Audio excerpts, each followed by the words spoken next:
Let's stand together today, this morning. This thing is not staying upright. There we go. 590. We're going to sing the first, the third, and the fifth.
Young people, you can be dismissed this morning to your classes. If you're in here with me, Matthew chapter 11 is where we're going to be again.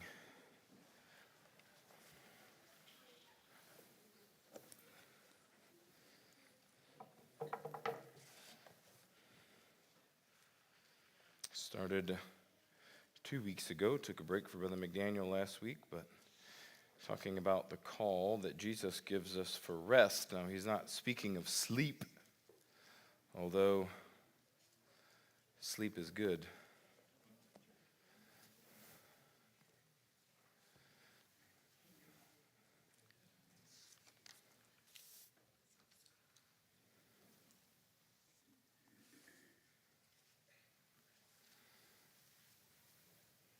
Matthew 11, and we looked at verses 25 through 27 as an introduction into what he says to them, and we looked at the instruction from the Father and then the intimacy with the Father in verse 27. And then here's the text of what we're doing. He said, "Come unto me, all ye that labor and are heavy laden, and I will give you rest. Take my yoke upon you and learn of me, for I am meek and lowly in heart, and ye shall find rest unto your souls. For my yoke is easy and my burden is light." Life with Jesus is easier. It doesn't mean that life is easy. It just means that it's easier. Getting through a difficult time, a difficult day, a difficult period is easier with Jesus Christ. We looked at the last time we were together in this text, the invitation that he gives them in verse number 28. And the invitation is, "Come unto me." I have to make the effort to get there. He is the object of my faith.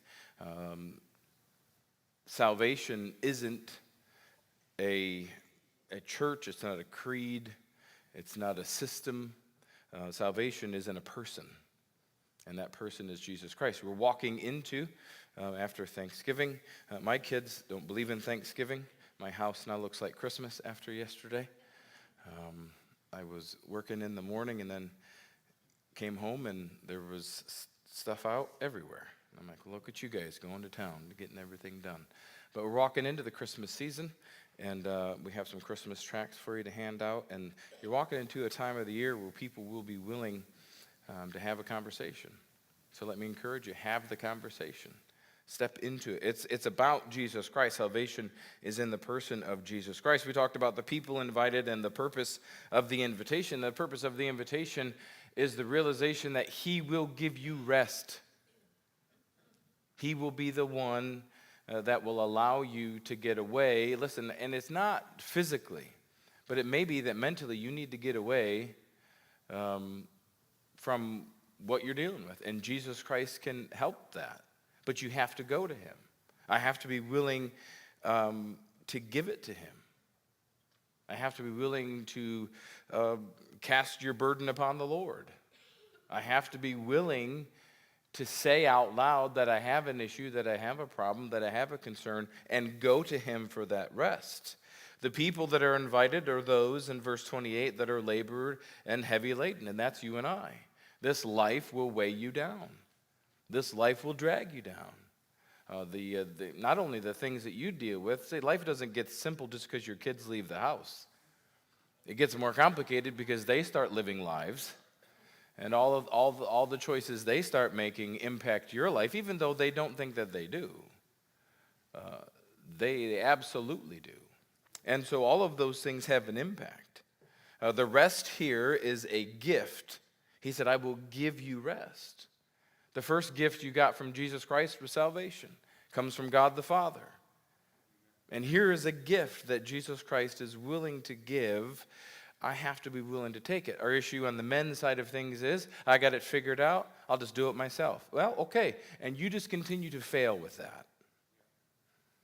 Once you are willing to admit what you're doing is just a train wreck, you could maybe get some rest. Because even though we think we can't do it all. We try. We do.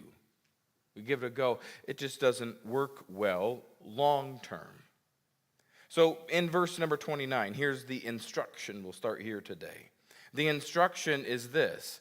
The invitation is to come unto him. If you fit any of those two categories, he has a gift of rest for you. The invitation is take my yoke upon you. Now, when you hear the word yoke, you think work, right? Oxen. But the purpose, we mentioned it 2 weeks ago, the purpose of the yoke is to get into it with Jesus Christ. The purpose of the yoke isn't so that you can get into another piece of work, another avenue of labor. Life brings enough labor on its own, right?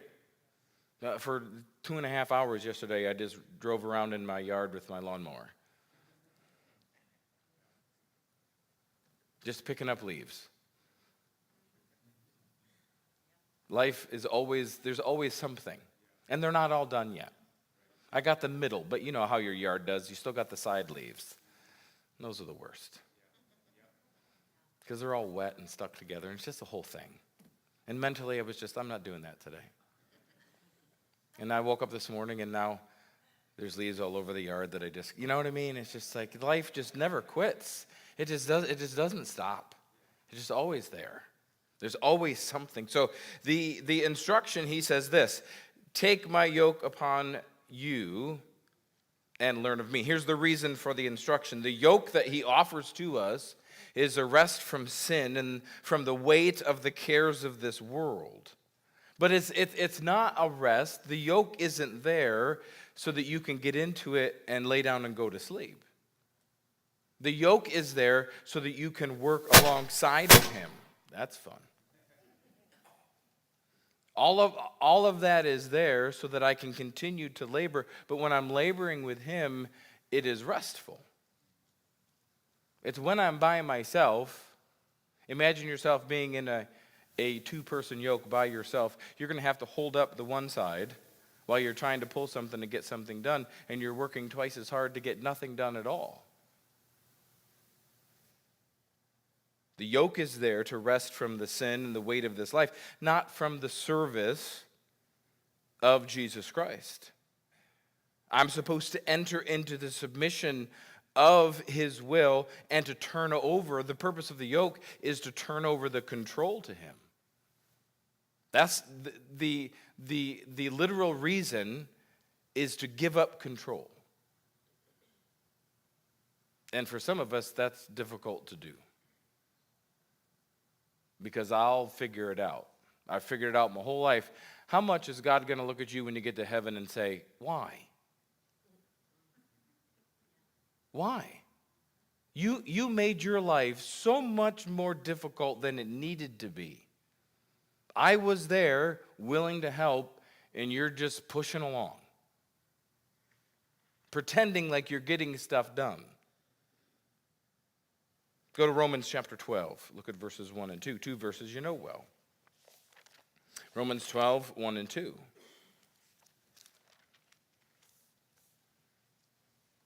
Here is the purpose. Here is how the yoke worked. Paul says, I beseech you therefore, brethren, by the mercies of God, that you present your bodies. I'm giving over control. A living sacrifice. Being in the yoke isn't death. Being in the yoke is life, and it'll be the best life that you could ever have.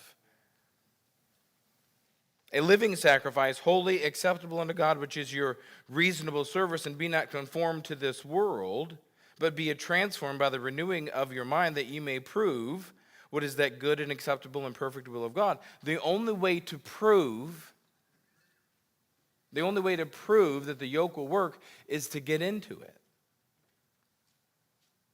The only way to prove that that's what God wants you to do is to give up what you want and to give in to what he wants. But all of that means I have to give up control. I have to say no to myself. I can't do the things that I necessarily want to do. He says, take my yoke upon you. And then notice the next phrase. He says, and learn of me. Here's what we think. We've been in church a long time. We know about God and the Bible. No. You will learn something new about Jesus Christ every day if you will allow yourself to do it. I don't have it figured out. You don't have it figured out. There's always something for you to do. My dad is figuring out a new section of life. And that is, at 78 years old, what it means to be a church member. And to come to church and support a pastor and to be a help. And he's busy. And he's sharper mentally. Retirement's been a good thing for him, but he's figuring it out. I was talking to him this week. He's excited. He's talking to me about 2 different people that he's been in contact with, and he's going over to this guy's house, talk to him this day, and this guy's house, talk to him that day. You can, listen, your relationship with God can grow and change and be different. I don't care what age you are. Just because you're in your 80s doesn't mean God's done with you. It just means you've got a different job to do. But you have to be willing to get in the yoke. I have to be willing to say, I need to learn something about you today, God. And the only way I learn about him is to get into the yoke and start working alongside of him. Stay in your Bible. Stay true to the things of the Word of God. Here's what the book of Hebrews says about Jesus Christ. Though he were a son, yet learned he obedience by the things which he suffered. Jesus in the flesh learned some things. He was in all points tempted like as we are, yet without sin. There is much to be learned, but to learn it, it's a hands-on job. I have to be involved in it. I can't back off from it. So he asks us to get into the yoke and learn, except he's not the manager at work that nobody likes. Right? He's not the man. I remember Bob's dad telling me years ago, he used to work at Cooper Tire. And he'd worked there for 20-something years. And he said, this young kid, engineering, engineers. It's a weird group of people. Anyways. He said he graduated from Ohio State, which, in my book, that's Mark 1 against you. That's just, Should have gone to a good college and figured some things out. No. So he graduates, and he comes to work, and he's there a couple weeks, and he brings him down. He said, hey, here's this. It's not recipe, but whatever, to make this tire. And Bob said, I looked at it, and I said, that's not going to work. He said, no, I ran all the numbers. And that'll he's like, it's not going to stay together. He's like, no, it'll work. You're the boss. So he punched it in, and he said, didn't stay together. It was this huge mess inside of the whole thing. He said, I spent the whole rest of the day cleaning rubber out of something. Jesus isn't that. Jesus isn't in your life just handing you, here, do this. No, he is next to you because he already learned it, because he already did it. I don't serve a God who's just up in the sky with a big stick pointing fingers at people. I serve a God who walked the life that I live. And his invitation for rest, and that, humanly, that doesn't make sense. When I think work, I don't think rest. But in his economy, getting into the yoke with him, I am learning not only about him, I then learn about me. And the main thing that I will learn if I will give myself the time is I will learn how much I need him, how much I'm dependent on him, and how much I cannot do this life without him.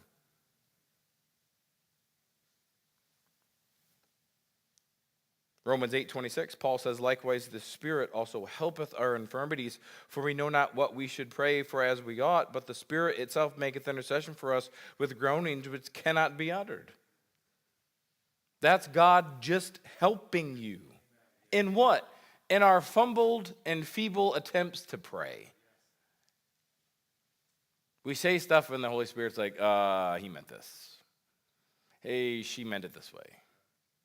Just helping you in a very, very simple thing, and that's of prayer. But notice, he says, take my yoke upon you and learn of me. But notice the reputation of the instructor.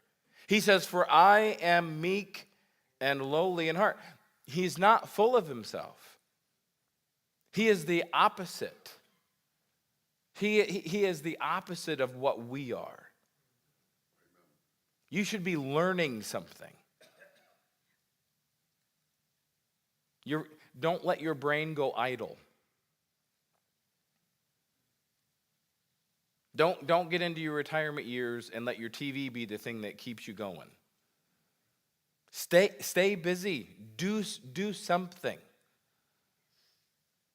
He said he is meek and lowly. He's not full of himself. That's me and you. The reason I don't get into the yoke is because I'm not meek and lowly. Because I think I've got it figured out. The true teacher is meek and lowly. And he asks us to get into the yoke.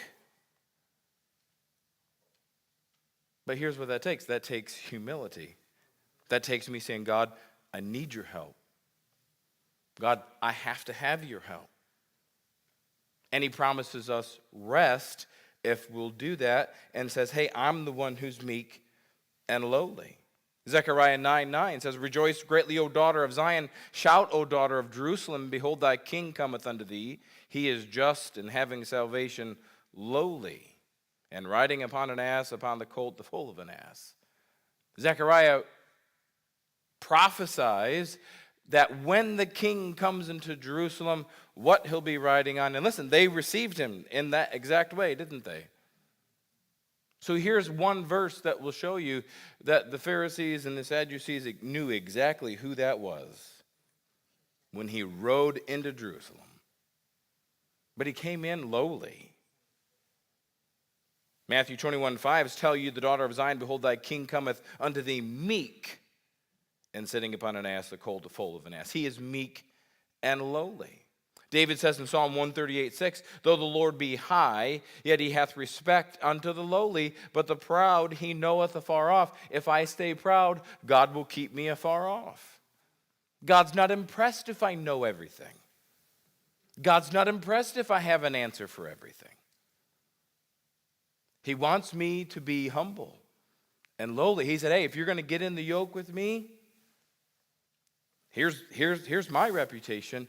I'm meek and lowly.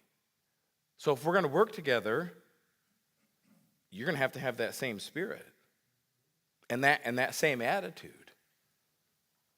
You can't put two opposites in the same yoke. A team of oxen, if they're going to work together, they have to work together. One can't be pulling harder and jerking and yanking, and they can't do it. They have to be in sync together, working together.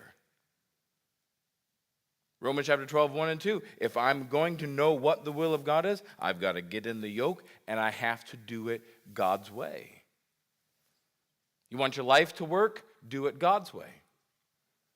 Now, the world's going to tell you 80 million different ways to do it. And Instagram and TikTok will give you videos all day long of a different way to do it. But God says, hey, if we're going to do this thing, if you're going to have rest in me, no matter what you're dealing with, and listen, here's what we do. When we're in stressful situation and when we're dealing with stuff, it's the biggest thing in the world, and no one's dealt with anything bigger than this. I'm confident of it. That's ridiculous. And yet that's the stuff we all say, right? I don't think anybody's ever been under this much pressure ever. Oh, I could think of about 1,000,001 other reasons, right? Notice that my rest is from the instructor. If I will take the yoke, if I will learn about him, reminding you that he is meek and lowly, so I'm going to have to be meek and lowly. Notice what you'll find. If I will do those things and walk that line and be in sync with him, here's what I will find. I will find rest unto your soul. I will find in that life, in the yoke with God, that he's in control, that I'm doing it his way. That is a restful life to live. But if I'm all the time freaking out over this, and life is stressful. And as you grow, your stress will change. And what you have to deal with will change. And so deal with what you have right now, because you don't know what 6 months holds. This may feel like really big, but what 9 months from now? You have no idea what life holds for you in 9 months. So get in the yoke with him. That's where you'll find rest. You will find rest in a meek and a quiet attitude, in the yoke with Jesus Christ, just working alongside it. You will find rest. And humanly, that doesn't make sense. I know. But we're not talking about human. We're talking about spiritual. The problem is I let the physical world dictate so much in my life. And the spiritual side of me has such a little voice. He said, hey, if you'll get in the yoke with me, you're going to find rest. If you'll do it my way, you'll find some rest. Be encouraged this morning that the rest is from the one that is meek and lowly. The rest comes from him, and it is also the only way to live my life if I'm going to be pleasing to him is to be in a place of humility. Jeremiah 6:16, he says, thus saith the Lord, stand ye in the ways and seek and ask for the old paths, where is the good way, and walk therein, and ye shall find rest for your souls. But they said, we will not walk therein. Here's the offer. You want rest in your life? Now, he's not offering you a stress-free life. We brought sin into the world, therefore we've got lots of stress. All right? Just the fact that I have 2 kids driving, one's getting ready to drive, that adds stress to my life. And I'm not worried about them. I'm worried about everybody else. Because I know that everybody else on the road, they're not driving. They're on Facebook, they're watching movies. It used to be, she's just doing her makeup on the way to work. Not anymore.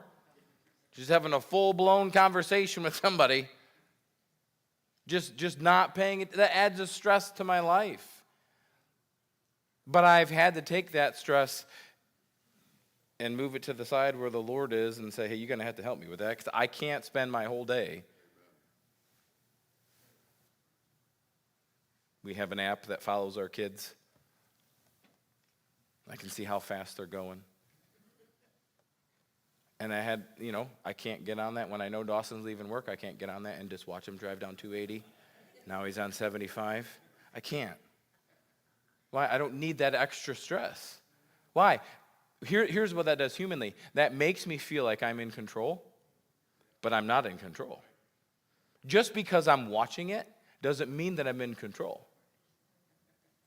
It just means I have extra information that I can do nothing with. Therefore, it is useless information. And I have to give it to him and just get listen, if I will give that stuff to him, I will find rest. But if I keep that stuff for myself, it is anxiety, it is worry, it is losing sleep. All of those things. Notice the explanation in verse number 30. He makes a statement here that doesn't make sense when we think about it I'm thinking about tomorrow. I know what my day holds tomorrow. And my day tomorrow is neither easy or light. Neither of those words fit into my day tomorrow. But here's what he says. Hey, if you'll get into this yoke with me, and I'll work next to you, here is the explanation. Here's the promise, if you want to use that word. My yoke is easy, and my burden is light. The reason the yoke is easy is because he's next to you. The reason the yoke is easy is because he's been there, done that before. Well, I've never done this before. He has. So make it easy on yourself, get into the yoke with him, and figure out that section of your life. But here's what we do. Something goes awry. It doesn't go the way that we want life to go. I had my life planned out, and this is where I should be, and I'm not there. Get back into the yoke then. Because a lot of times what I had planned, what I saw, I was looking over here, and God was looking over here. And my job is to stay in the yoke, because that's the easiest way to live my life. 1 John 5:3. John says, for this is the love of God, that we keep his commandments, and his commandments are not grievous. What he is asking us to do isn't a bad thing. Being in the yoke isn't him lording over you. Listen, if you don't want to be in the yoke, guess what? You don't have to be there. If you want to live life by God's commandments, then go do your thing. But know this, you're going to stand before him someday, and you're going to give an account of how you've lived this life. And however you want that conversation to go will be based on the decisions that you will make today and tomorrow and the next day. We are yoked with the one who gives sufficient grace for everything that will come in your life, but I have to stay in the yoke. Even though it's hard, even though it's difficult, this is where God put me. I've watched people over the years. I know God put me here, and then bad time comes, and I don't even know what's happening. I thought we had agreed that you said that God said, right? Stay in the yoke. He didn't promise no issues. He didn't say a life of ease. He just said that my yoke is easy. And it's easy because he is in there with you. He is working next to you. To serve with him, listen, to serve with Jesus Christ isn't bondage. It isn't slavery. To serve with him is freedom. To walk with him is freedom. To live a life that's pleasing to him is freedom. When life gets stressful and anxious and all those other things, a lot of times it's because I'm veering off a different direction and I've gotten out of the yoke and I want to try my own thing. And listen, he will let us do that. All we like sheep have gone astray. That's all. It's not a select few people. That is all of us. We are bound to do that from time to time. My yoke is easy, and then he says, my burden is light. Life is full of burdens. And your burden is going to be different than somebody else's burden. But just because your burden is different doesn't mean that it's unfair. It just means that it's different. Well, you don't even know what I'm carrying, and you don't know what I'm carrying. And how I'm built, I'm probably never going to tell you. And my exterior is never going to show you. Yeah. And most of us are built that way. Life is full of burden. Don't get a complex that you're the only person that's struggling through things in life. Everybody's dealing with stuff. Everybody's going through things. Jesus said, hey, my burden's light. Why is it light? Because he's with you. It doesn't mean that your heart won't be broken. It doesn't mean that it doesn't mean the stars are finally going to align in my life. If it looks like the stars are aligned, it's probably just Elon Musk's satellites going over top. That's probably all that is. It's probably not the stars that you're seeing. Just a reminder that he has lots of money and you don't. Right? That's all that is. When we say the word billion, I don't even know what that means. I have zero idea. Okay. There's a word that starts with a B. That's about all I got. The fatal mistake of the believer is to seek to bear our burden, our load, alone. And we get that mindset from our sinful nature.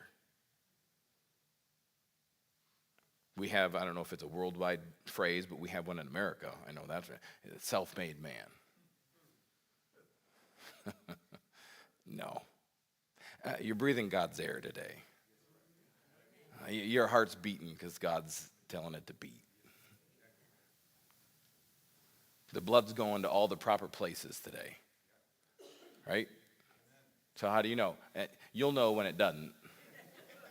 Right? That's really. I've not had it happen yet, not looking forward to it happening. Don't want it to happen. But if it does, I'll be like, oh, hey, we've got an issue. This stuff's not doing what it's supposed to do. But I have no control over that. I hurt. Why do I hurt? Because I'm dumb. Right? You ever heard of, paying for the sins of your youth?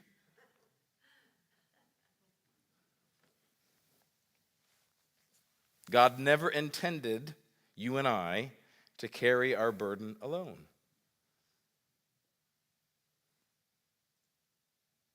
Psalm 55:22, he said, cast thy burden upon the Lord, and he shall sustain thee. You know what our issue is? We do that, and within an hour we take it back. Oh, I'm not going to worry about it anymore, Lord. You just help me with this. And then your mind will be clear. And there it is again. And now no, give it to him. Let him sustain you. He's the one that's brought you to this point. The end of the verse says this, he shall never suffer the righteous to be moved. God will keep you where you're supposed to be. But I have to be willing to say to him, God, I need your help with this. So Jesus is saying, hey, come unto me. You group of people, whoever you are, there's a lot of labor, you're heavy laden, life is heavy. You come to me and I'll give you rest. If you'll take my yoke upon you and you'll learn of me, it'll be a good experience for you to understand who God is and how he works in your life. The only way you learn that is to get into this yoke. He says, I'm meek and lowly. I'm going to be kind and patient with you as we're working out life together. If you've never been around any kind of farm at all, then you don't know this. You can put a cow in a pasture. You can put a cow in a barn. And you're going to have, out of that herd of cows, you're going to have a couple of them that it's their daily job to figure out how to get out of whatever you put them in. It's what they do. And it's always the same one. It's not that tag you're it and they pass it down the line. No, it's the same one. And if we're not careful, we'll get in the yoke, we'll be doing our thing, and then all of a sudden, we've just wandered out, we're doing our own thing, and then things go bad, and we're like, God, I thought you said, and he's standing over there in the yoke all by himself. He's like, yeah, you were here with me, you were where you were supposed to be, and then you went and did your thing over there. Spent a lot of my teenage years chasing about 4 different cows for my uncle. Same ones every stinking day. Here, there, everywhere. My cousin got so mad one time, he just grabbed right a hold of her head and tried to wrestle her to the ground. My aunt about lost her religion over that one. Because we're not talking a calf, right? We're talking, Why was he mad? That was day 3 in a row. That after milking, she just figured out she could squeeze through whatever it was and just got the job done. When Peter, James, and John were on the Mount of Transfiguration, God spoke from heaven. Luke 9:35. You know what he said to him? This is my beloved Son. Hear ye him. Jesus is saying to us, hey, come on. You want some rest? Y'all stressed? Y'all work? Okay, come with me. Get in this yoke with me. You'll learn some stuff about yourself, about me. But in here with me, you'll find some rest. And God said, hey, guys, hear him. Guys, pay attention to what he's saying. If I would spend my time listening to what he's saying and then putting it into practice, my life would be way simpler. But since I'm a good church kid, you know what I do a lot of? I do a lot of listening. I do a lot of hearing. And then I find my way out of the pen. I wiggle out of the yoke. It's like your first time you put your dog in a harness. Our female doesn't, our male, he loves everybody. I could bring him today, send him home. We could do a hat raffle every week. Put your name, draw, and I could send him home with you, and he would love you and be your best friend. The female, no. Putting her in a harness, she has one job once she sees that harness, is how am I going to wiggle out of this? She just doesn't like it. He don't care. He's like, we're going places. This is awesome. He doesn't care where we're going. We're just going. And she's just like, oh, that again? No, I'm not doing that. We either have the right attitude that I want to get in there and I want to serve with him and listen, if you want rest, you better get in the yoke. Listen, it doesn't mean that life's perfect. Life is never perfect. Life is full of sorrow and heartache. Why? We brought sin into this. So therefore, this is what we're dealing with. I'll leave you with this quote. Matthew Henry said, the only way and the sure way to find rest for our souls is to sit at Christ's feet and hear his word. The way of duty is the way of rest. Mary chose the good part, right? Martha was cumbered about, the Bible says, with much serving. She was busy doing and preparing and going, but then busy also saying this, what's Mary doing? Peter had the same issue, didn't he? With John. Well, what about him? And the Lord said, what is that to thee? You know what my job needs to be? Is to get into the yoke, to sit at Christ's feet, because there I'll find some rest. There I'll find, listen, rest is just an escape from everything that's in the world, escape from everything that has clouded over me. I will find rest if I will get in the yoke with him. But the longer that I try to do it my own way, the more turmoil that I will bring to myself. And he says the way of duty is the way of rest. All right, let's take a break. Be back at 11 o'clock.